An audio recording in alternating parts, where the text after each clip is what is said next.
హే friends, నేను మీ Mutya. Welcome back to smart Muthu's kitchen.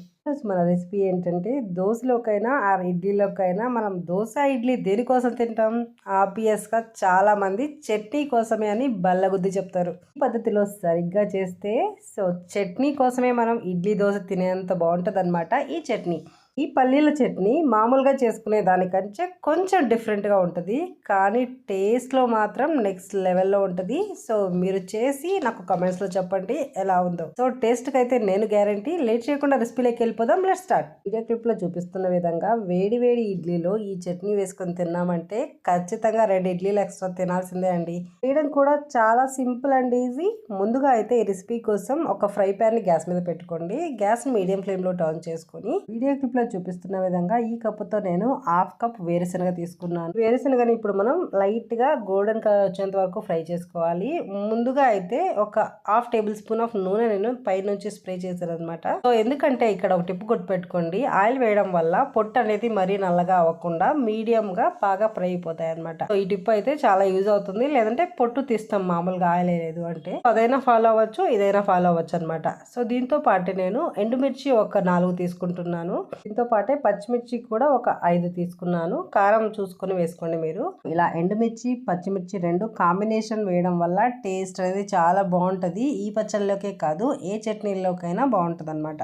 తర్వాత అయితే వెల్లుల్లి ఒక 6 లేదా 7 వెల్లుల్లి పొట్టు తీసుకుని వేసుకోండి, బాగుంటుంది. పొట్టుతో కూడా కొంతమంది వేస్తుంటారు, అది మీ చాయిస్ అనమాట. సో ఇది వెల్లుల్లి ఫస్ట్ లో అయినా వేసుకోవచ్చు, కొద్దిగా ఫ్రై అయిపోయిన తర్వాత ఈ మిరపకాయలు ఇవన్నీ కూడా వేసుకోవచ్చు. నేనైతే కొద్దిగా ఫ్రై అయిపోయిన తర్వాతే వేసాను అనమాట. సో ఇలా లైట్ గోల్డెన్ కలర్ వచ్చేంత వరకు అయితే మనం ఫ్రై చేసుకోవాలి. మన పచ్చిమిర్చి చూసారా బాగా ఫ్రై అయిపోయాయి. తర్వాత ఇలా చింతపండు ఇక్కడ వీడియో క్లిప్ లో చూపిస్తున్న విధంగా ఒక 1/2 నిమ్మబద్దంత చింతపండు తీసుకుని సపరేట్ గా ఇలా గ్లాస్ లో నానబెట్టుకోండి. సో ఇప్పుడు ఒక మిక్సీ జార్ తీసుకోవాలి. ఇప్పుడు మనం కావాల్సిన ఇంగ్రీడియంట్స్ అన్ని మనం వేసేసుకుందాం. మనం ఫ్రై చేసి పెట్టుకున్న ఈ పల్లీలు ఇవన్నీ ఉన్నాయి కదా, సో మిరపకాయలు అవన్నీ వేసేసాను. సో దీంతో పాటే ఈ ఇంగ్రీడియంట్ ఎక్స్ట్రా యాడ్ చేస్తున్నాను. కొంచెం డిఫరెంట్ గా ఉంటుంది అన్నాను కదా, సో ఇదే అనమాట.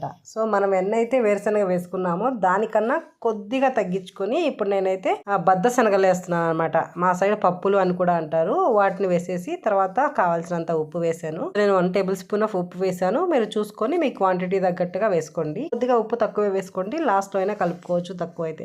తర్వాత అయితే జీలకర్ర చాలా ఇంపార్టెంట్ అండి. దీంట్లోకి చాలా టేస్ట్ ఫ్లేవర్ బాగుంటది అనమాట. 2 టేబుల్ స్పూన్ ఆఫ్ జీలకర్ర వేసాను. అయితే చింతపండు ఇంతకు ముందు నానబెట్టుకున్నాం కదా, ఆ నానబెట్టుకున్న చింతపండు వాటర్ తో కూడా అలానే వేసేసుకోవాలన్నమాట. తో పాటే ఫ్రెష్ కొత్తిమీర ఇక్కడ వీడియో క్లిప్ లో చూపిస్తున్న విధంగా ఈ క్వాంటిటీ తీసుకొని వేసేసుకోవాలన్నమాట. దీంతో పాటే ఒక్క చిటికెడు పుదీనా కూడా వేయండి. చూడండి, చిటికెడు అంటే చిటికెడు ఎక్కువ వేసుకోవద్దండి. చిటికెడు వేస్తేనే ఆ ఫ్లేవర్ తగులుతూ బాగుంటుంది అనమాట. ఎక్కువ వేస్తే మళ్ళీ డిఫరెంట్ టేస్ట్ వచ్చేస్తుంది.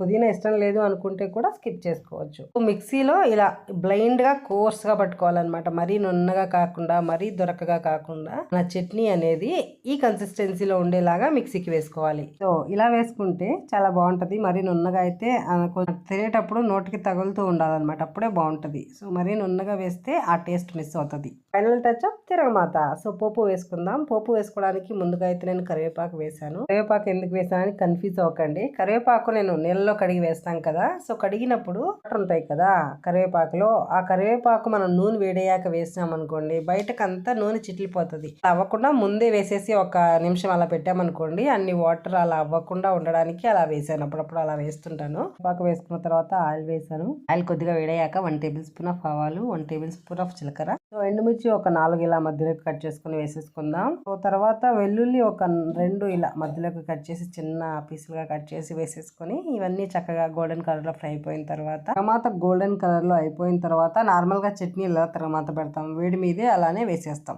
కానీ ఈ చట్నీకి మాత్రం అలానే వేడి మీద వేయకూడదు. చల్లారిన తర్వాత తిరగమాత వేసేసుకోవాలి. ఎందుకంటే మనం పప్పులు బద్దశనగలు అంటారు అవి వేసాం కదా, ఆ వేసినప్పుడు వేడిగా వేస్తే అతుక్కుపోయి అది జిడ్డుగా గట్టిగా అయిపోతుంది అనమాట. అవ్వకుండా ఉండడానికి తిరగమాత వేడిగా వేయకుండా, సో తిరగమాత చల్లారిన తర్వాత మన చట్నీ ఈ తిరగమాతలో కలుపుకోవాలన్నమాట. ఈ టిప్ అనేది చాలా ఇంపార్టెంట్ ఈ చట్నీకి. నీట్ గా వేడిగా ఉన్నా పర్లేదు, కానీ మరి ఎక్కువ వేడి ఉండకుండా చూసుకోండి. మన చట్నీ వేసేసిన తర్వాత చక్కగా ఒక్కసారి కలుపుకోండి. చట్నీ మీకు కొద్దిగా గట్టిగా ఉంది అనిపిస్తే కొద్దిగా నీళ్లు ఒక 5 to 6 టేబుల్ స్పూన్ ఆఫ్ నీళ్లు వేసి మీకు ఎంత నీళ్ళగా కావాలంటే అంత నీళ్ళగా కలుపుకోండి.